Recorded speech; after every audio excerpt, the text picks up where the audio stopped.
People often ask me, what made you go into this field? You are not in recovery. You are not a physician. You don't have a family member who tragically succumbed to this disorder. You are not a businessman. What is it that made you go into this field?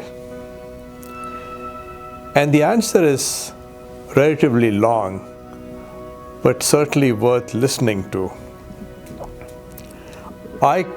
Probably many of you know, I came from big pharma. I worked for a pharmaceutical company whose claim to fame was developing super heavy prescription opioids like oxycodone, hydrocodone, oxymorphone. But they also had this amazing success in developing two medications. One is naloxone, the brand name is Narcan, and the other is naltrexone. And my job many moons ago was to train physicians and other medical staff how to use these medications. We knew way back 60, 70 years ago that opiates are not appropriate for chronic use. They work exceptionally well for acute pain. But the problem is the tolerance and the addiction that can cause problems. The development of naloxone or Narcan was one of those major milestones in the history of medicine that unfortunately was completely ignored.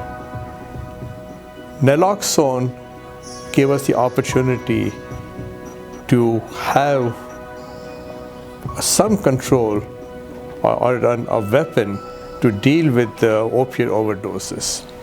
And when I started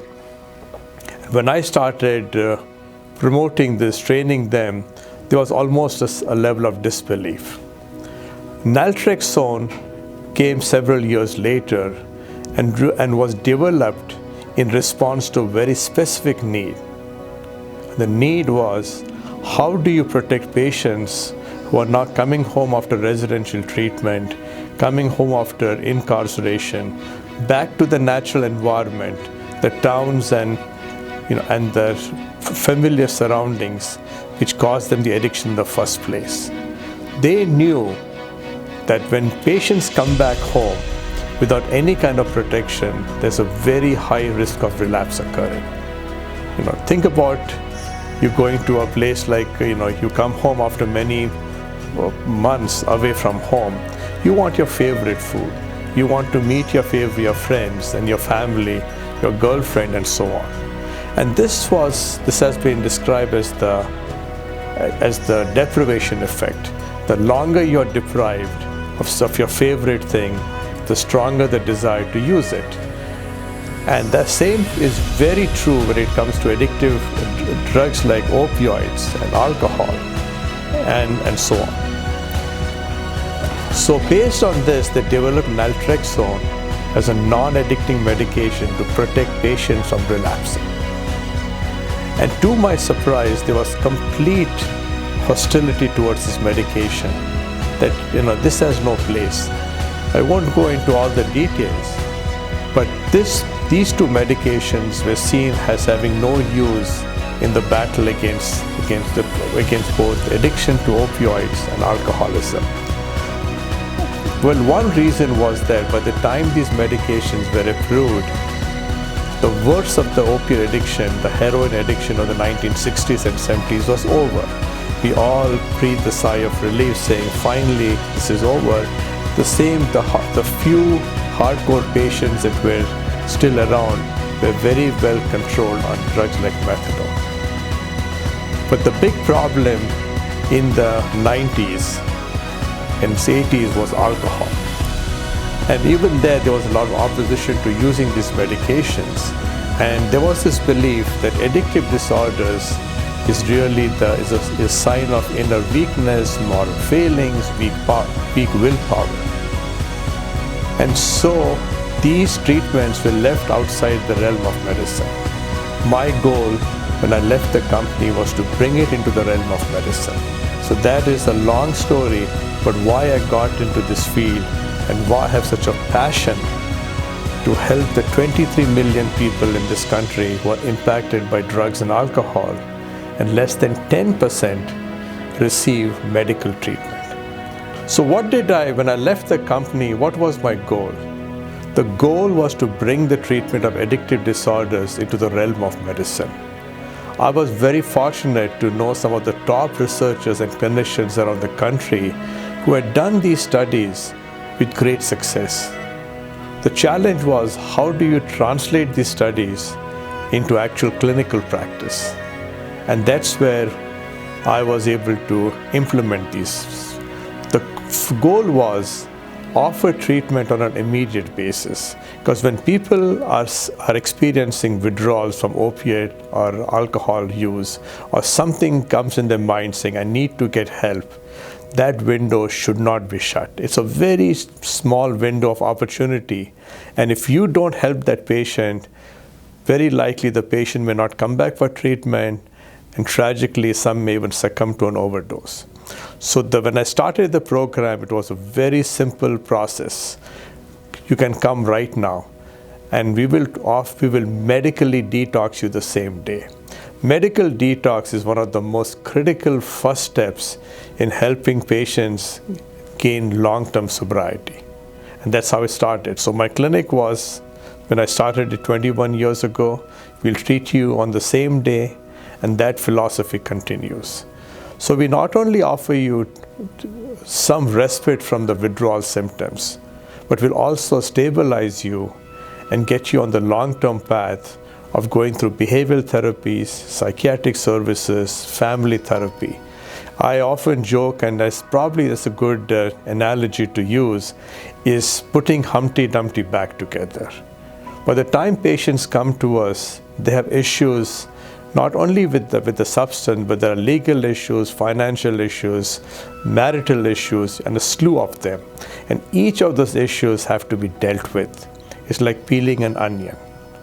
And by doing this, by offering people these comprehensive services, we are getting them back on the path of long-term recovery.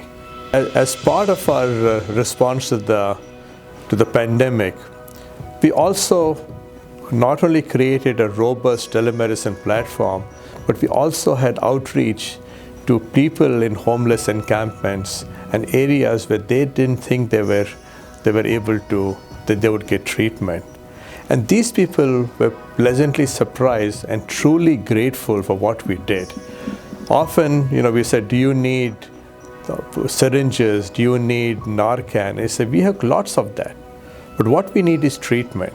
We are struggling with withdrawal symptoms. We need help. And we said, we can provide that. What we did was truly amazing. That we went out, set up tables, saw these patients on telemedicine, and we provided them, and our staff came back and offered them the appropriate detox meds that would mitigate their withdrawal symptoms and help them get well.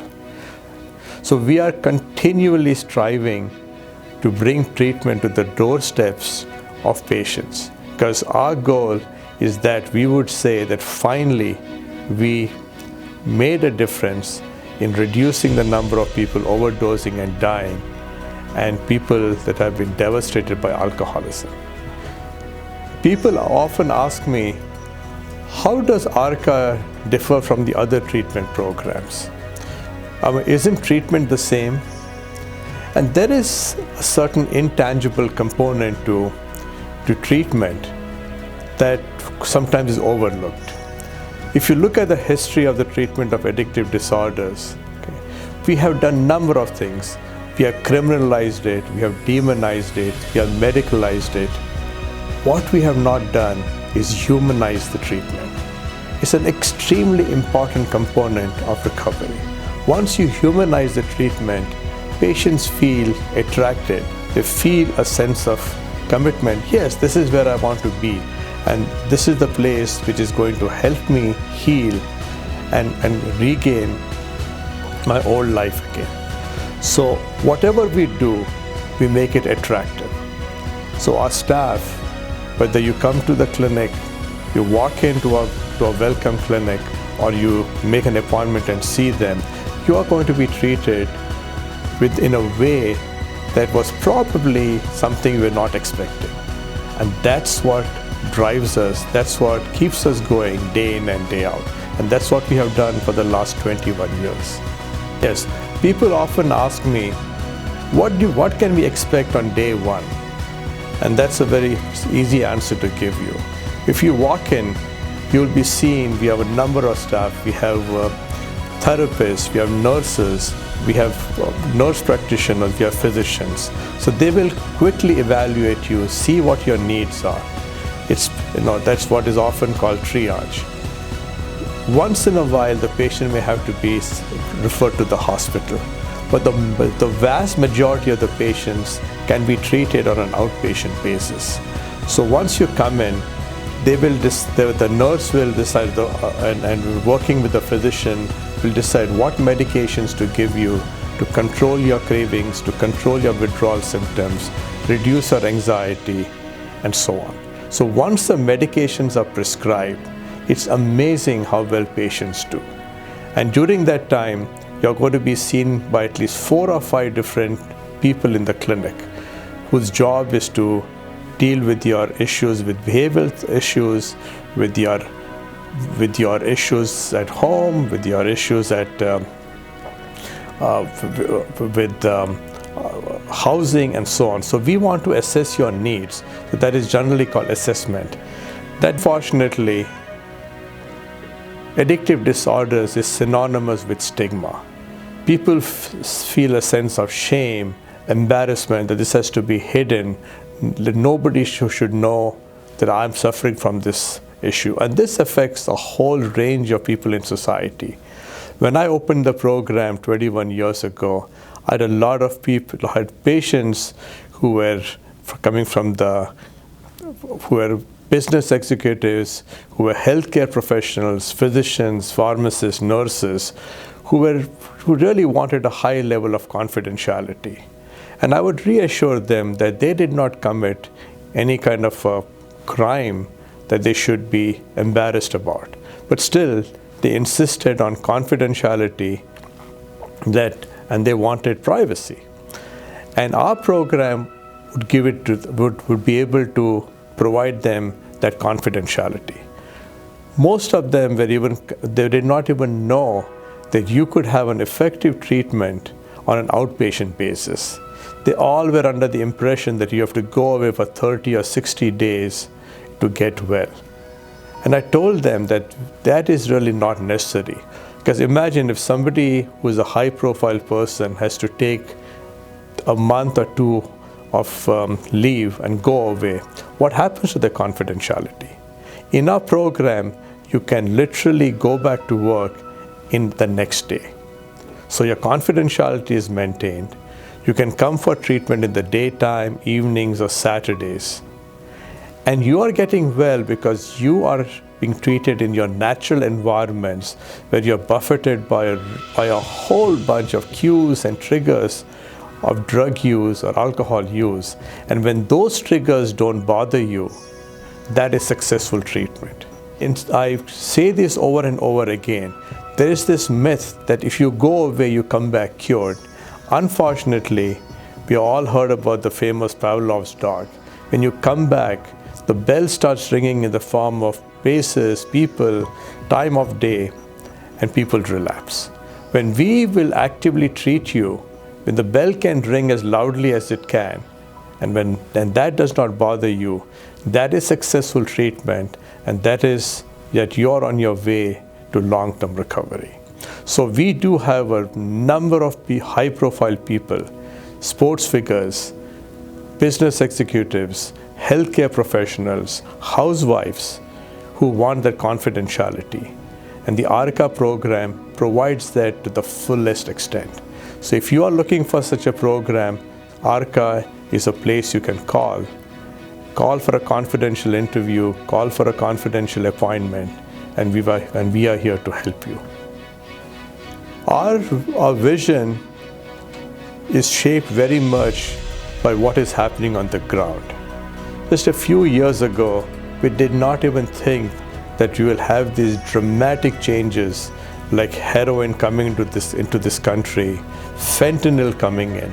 Fentanyl was a drug that we almost had to fear. It was used in great caution, with great caution in anesthesia in the hospitalized patients. Nobody expected that a drug like fentanyl would cause such devastation. So the vision is to offer treatment with all these changes occurring, that the program has to be extremely flexible and to meet the demands. What we are seeing today is not just, almost every drug the people are using, whether it is meth, it is heroin, it is cocaine, it is laced with fentanyl. How do you deal with that? And that flexibility is extremely important. Our goal and vision is not just to stop at harm reduction. Harm reduction is a very important first step, but it is a first step. The ultimate goal is to go towards harm elimination and harm avoidance. And we have the tools, we have the medications that allow both the other components to be instilled. Why can't we do that? There's a lot of issues that we're dealing with. At the ARCA program, we are not just focused only on treatment, but we are very much focused on prevention.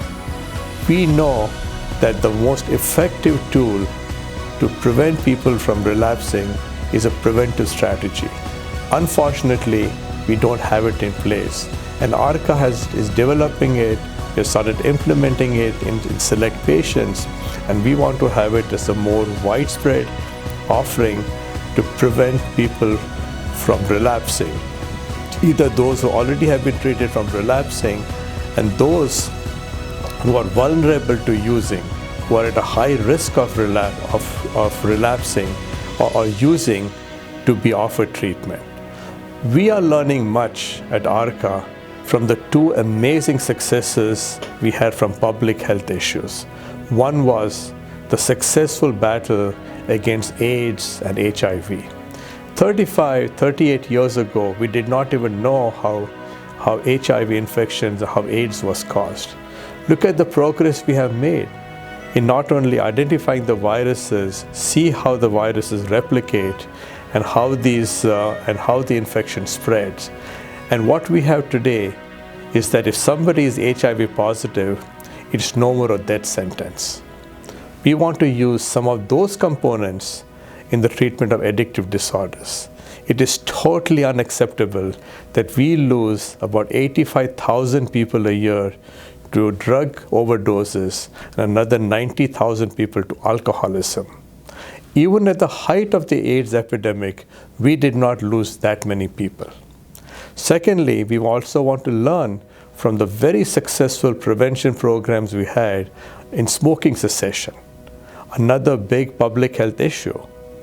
Utilize what had worked in these two battles and apply them to what we are doing in the treatment of addictive disorders. I talked earlier that less than 10% of the patients who need help really receive it. Why is that the case?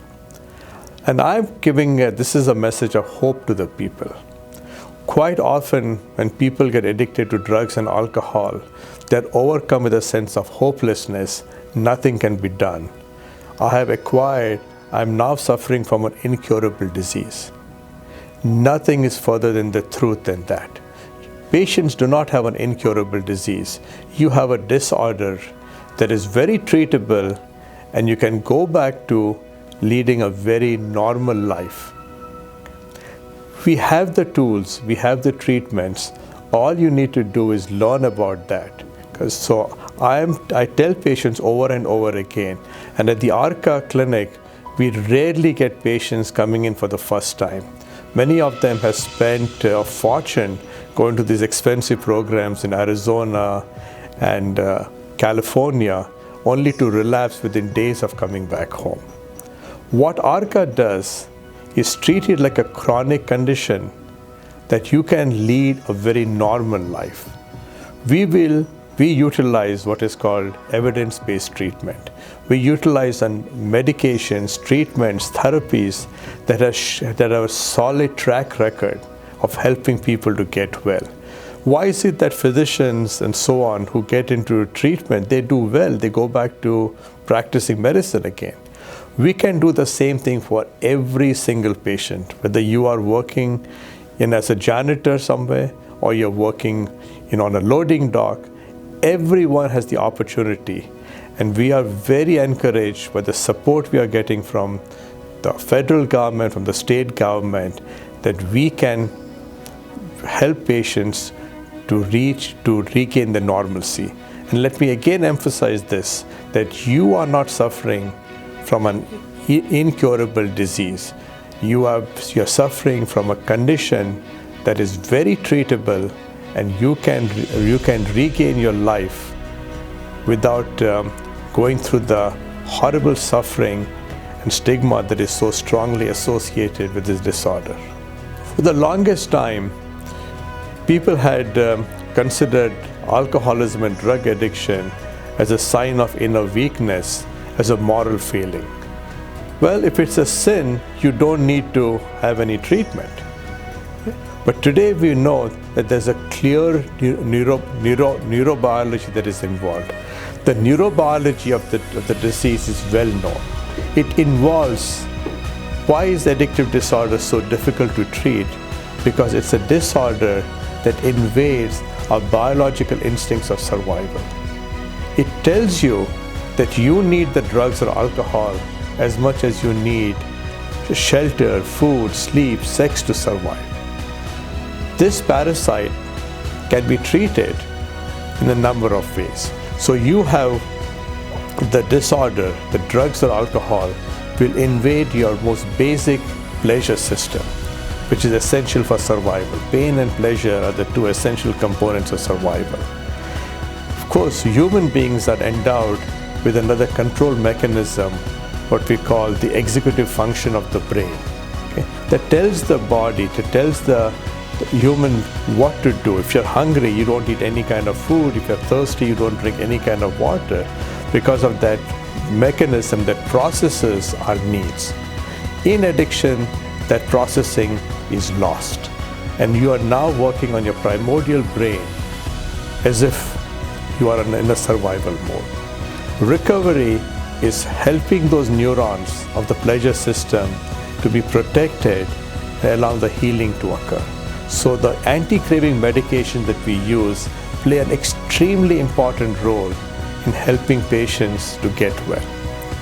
So these medications have to be used in conjunction with behavioral therapies. The executive function of the brain that tells you what is right or wrong, that processes all your impulses, cannot be treated with medications. That's why the counseling, the behavioral therapies are extremely important to be able to bring the two, the primordial brain, the basic instincts of survival, and your thinking now back in synchrony, that you are now becoming more normal. So we tell our patients over and over again that anti-craving medications combined with behavioral therapies makes 1 + 1 3 or even 5. So medications play a very critical role in allowing you to come back to normal. We often use the analogy of the Maslow's pyramid. Maslow's pyramid gets inverted during addictions. You're in a survival mode. Humans are created to thrive, not to survive. And when you use the appropriate medications with behavioral therapies, think about that pyramid getting re-inverted. You're back in your thriving mode, and that's what human beings are created. When you come to the clinic for treatment, we are going to take you as you are. We are not going to place any kind of preconditions that can accept you only after you have been successfully detoxed at a hospital or someplace else, unless you have some other unless your urine is free of opioids and things of that sort. We are going to take you where you are, and that is something that our patients most appreciate of the clinic. There are no preconditions. Come in whatever state you are in, severe withdrawal, we will start treating you right away. That will control the withdrawal symptoms, lessen them, reduce our anxiety. If you come intoxicated or you come high from drugs, we are not going to tell you, I'm sorry, we don't accept you. That is the hallmark of the ARCA program. We take you as you are. We are not going to say, come after these certain conditions are met. Just like if a patient walks into the ER with chest pains, we are not going to ask you, hey, you have to first do these. There are no preconditions. Why should there be preconditions when you come for treatment or help at a clinic that treats people with alcohol and drug addictions? And that's what ARCA does. The pandemic of the last year taught us many things. Okay? Obviously, people had a horrible fear what's going to happen. Many clinics shut their doors, not ARCA. We were fortunate that we had developed a very robust telemedicine platform. We know that many patients, especially in the rural areas, they simply cannot drive 150 miles to come to a clinic. They just don't have the means to drive and so on. So we said, let's take the treatment to where you are.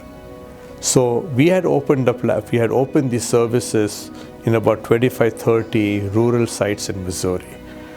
So when the pandemic hit, we were pretty much prepared. We told patients, you don't have to despair, you don't have to suffer through these horrible withdrawals. If you have a phone, if you have a smartphone, well, that's good. If you don't have a smartphone, if you just have access to a phone, we can treat you. And the changes we made have been truly appreciated, not only by the patients, their families, but also by agencies around the country who are now looking at the ARCA model of treatment. So the telemedicine platform that we created and we have refined is here to stay. It's not just going to end. If you need to come, that's great. But if you cannot come, we are not going to deprive you of treatment. Some of the changes we made, like for instance, we are not going to insist that we need a urine sample before treatment starts. We will take you at where you are. So if you are struggling and you are needing help, call us. We will work with you. We will bring the treatment to your doorstep, because our goal is to get you well, prevent you from having serious consequences from the drug or alcohol use, and certainly prevent you from the fatalities that is becoming such a common problem these days. I want to emphasize this over and over again, that addictive disorders is very treatable. We can collectively treat it as a public health issue, offer treatment and medications that can literally do miracles for patients. All you need to do is give us a call and we'll help you.